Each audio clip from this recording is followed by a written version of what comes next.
민주당 김병기 의원을 둘러싼 의혹도 일파만파로 커지고 있죠. 경찰은 김 의원이 집권 여당 원내대표에서 물러나자 본격 수사에 나섰는데요. 하지만 김 의원에 대한 경찰의 수사 의지가 얼마나 있는 건지 의심스러운 정황이 드러나고 있습니다. 의혹을 제보한 전 보좌 직원은 2달 전 핵심 참고인 2명을 콕 찍어서 조사할 것을 권했지만 경찰은 아직도 소환하지 않고 있습니다. 김예나 기자가 단독 보도합니다. 김병기 더불어민주당 의원의 차남 숭실대 편입관여 의혹을 수사 중인 경찰은 지난해 11월 9일 김 의원의 전 보좌직원 A씨를 참고인으로 불러 조사했습니다. 당시 A씨는 경찰에 김 의원의 금품 수수 의혹 탄원서를 제출하면서 또 다른 전직 보좌직원 B씨와 현 수행비서 C씨를 핵심 참고인으로 지목했습니다.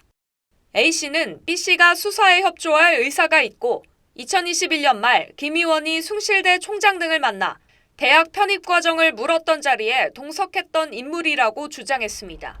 B씨는 실제로 경찰 소환에 대비해 진술과 증거 자료를 검토하고 있었습니다.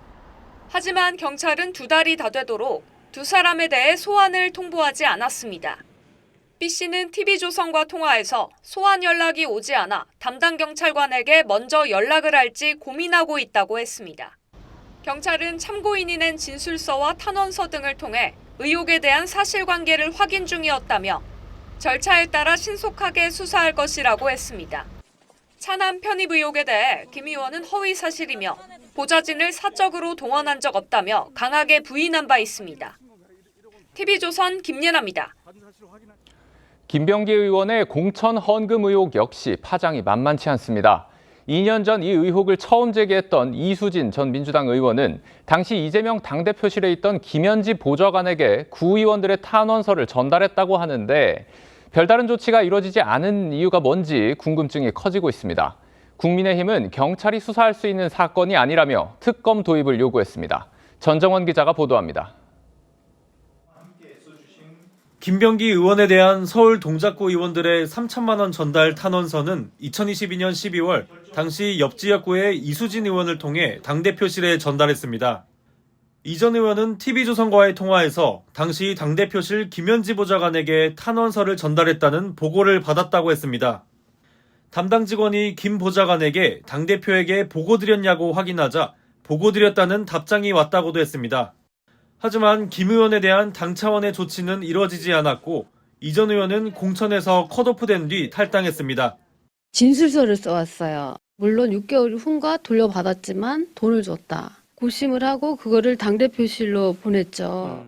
국민의힘은 민주당 전체가 부패 카르텔이라며 보고, 인지, 묵인 여부까지 특검 수사를 해야 한다고 주장했습니다. 공천이 돈으로 거래됐다면 이는 정당 차원의 부패가 아닙니다.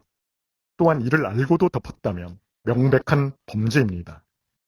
한동훈 전 대표도 이재명 정권 경찰은 수사할 엄두를 못 낸다면서 특검 도입을 요구했습니다. 다만 민주당 정청래 대표는 국민과 당원께 실망드린 데 사과드린다면서 경찰이 한 점 의혹 없이 신속 철저하게 수사해 주시길 바란다고 했습니다.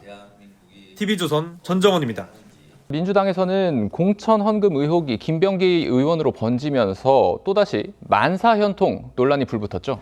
네, 지난달 문진석 의원의 인사청탁성 문자 메시지에 현지 누나가 거론되면서 논란이 됐었죠. 한 달도 안 돼서 김병기 의원에 대한 탄원서 묵살 의혹에 김현지 청와대 제1부속실장이 또다시 등장한 겁니다. 국민의힘은 민주당 정청래 대표가 신상 필벌을 강조하면서도 김 실장에 대해선 이런 방구 언급이 없다며 대체 얼마나 강력한 힘을 갖고 있길래 쩔쩔매는지 의문이라고 했습니다. 김 의원은 탄원서에도 불구하고 지난 총선에서 비명계를 배제한 이른바 비명횡사 공천 실무를 주도한 걸로도 알려져 있는데 그 배경에도 김현지 실장이 있는 건 아닌지 국민의힘은 의심하고 있습니다. 네, 이태희 기자 잘 들었습니다.